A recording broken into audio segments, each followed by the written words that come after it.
Hello everyone, and welcome to Atomic University, where we answer all your math questions and fulfill your academic needs. I'm your host, YB Normal. Let's get started. In this video, we will be working Example 5 from Finney's Calculus, Graphical, Numerical, and Algebraic 5th edition.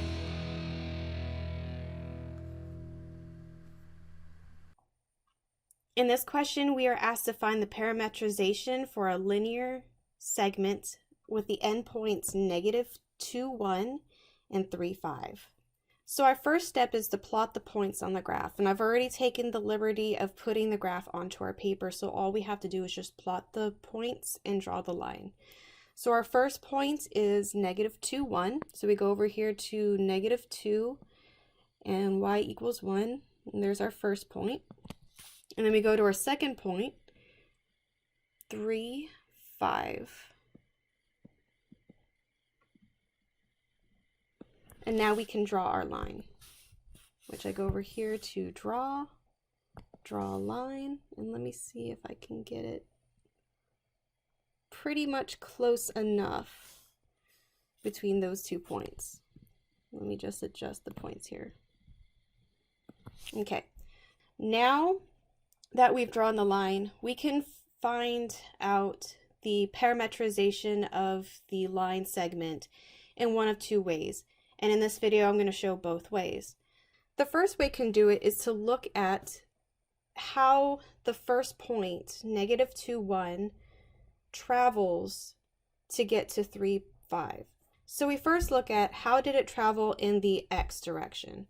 So we can draw our arrow all the way from -2 to 3 and say that x moves 5 positions to the right. So in that case, we would have a +5.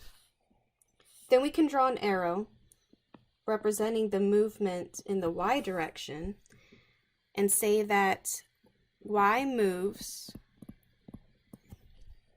4 positions upward,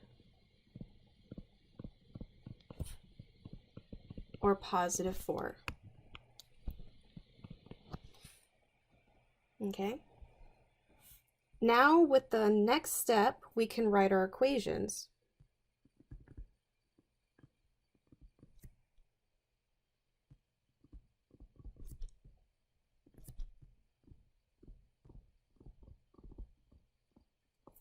And the general form of the equations that we want to use is x final is equal to x initial plus at, where the x final is equal to the second point that we end up at, and x initial is the first point that we started at.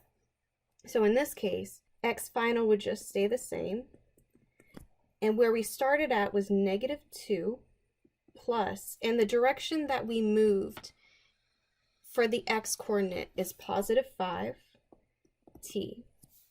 Similarly, for the y equation, it's y final equals y initial plus bt, where y final would be stay the same, y initial would be 1 plus our change in y is +4 t.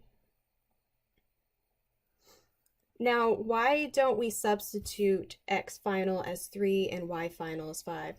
That's because we want to look at the equation from -2, 1 to 3, 5. Now, in our next step, in our next way of calculating this problem, we will be using the coordinates for our second point. This is also the way that the textbook uses. So if you look at the textbook and you understand and it makes more sense to you, this is the way to go. If not, you could use the way that I showed you the first time, but this way also works. So to start with way 2, we can do our first step being to set up the parametric equation.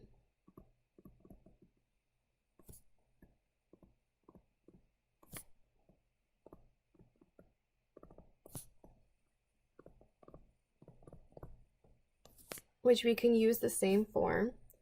X final equals X initial plus AT. Y final equals Y initial plus BT. And we know that X starts at -2 and Y starts at 1. So we could plug those in. And we could also say that at t equal to 1, X final will be 3 and Y final will be 5. So we can plug these in as well.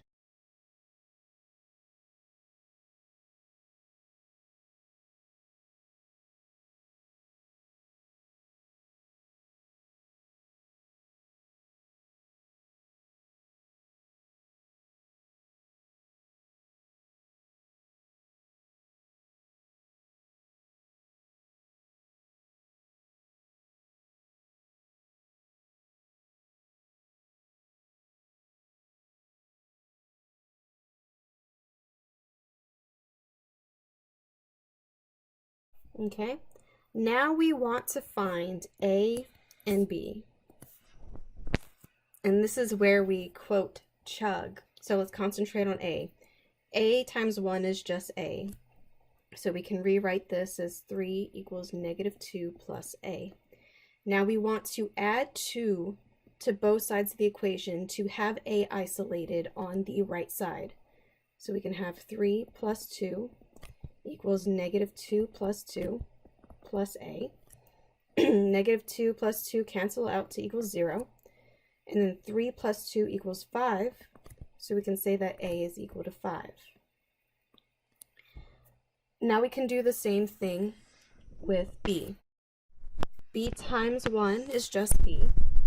So we can write 5 is equal to 1 plus B. We want to subtract 1 to both sides. So we have 5 minus 1 equals 1 minus 1 plus B. 1 minus 1 cancels out to 0. 5 minus 1 is 4. So we have that 4 is equal to B. Now that we have our equivalents for A and B, we can plug this back into our parametric equations. So X final is equal to -2 plus 5t, and Y final is equal to 1 plus 4t. And this is the exact same functions that we got in our first attempt. And always remember to box your final answer on your test, so that way that your teacher can find your final answer easily. I hope this video helped you out with this concept. I'll see you next time.